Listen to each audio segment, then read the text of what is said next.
నమస్కారం. ప్రేక్షకులందరికీ మహాశివరాత్రి శుభాకాంక్షలు. శివుడి 64 అవతారాలలో 10 ప్రధానంగా మనం చెప్పుకుంటూ ఉంటాం. అవి భైరవ అవతారం, శివుని క్రూర స్వరూపం, దుష్ట శిక్షణకై వచ్చింది. 2 వీరభద్ర అవతారం, దక్షయజ్ఞాన్ని నాశనం చేసేందుకు. 3 పిప్పిలాద అవతారం, యోగ సాధన బోధించటానికి. 4 శరభేశ్వర అవతారం, నరసింహ స్వరూపాన్ని శాంతపరిచేందుకు. 5 అశ్వత్థామ అవతారం, మహాభారతంలో దుర్యోధనునికి సహాయకునిగా.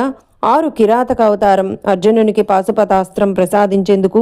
7 యతినాథ అవతారం, సన్యాస జీవితాన్ని ప్రోత్సహించేందుకు. 8 అర్ధనారీశ్వర అవతారం, పురుష స్త్రీతత్వ సమతుల్యతను బోధించేందుకు. దక్షిణామూర్తి అవతారం 9వది, సనాతన జ్ఞానాన్ని బోధించేందుకు.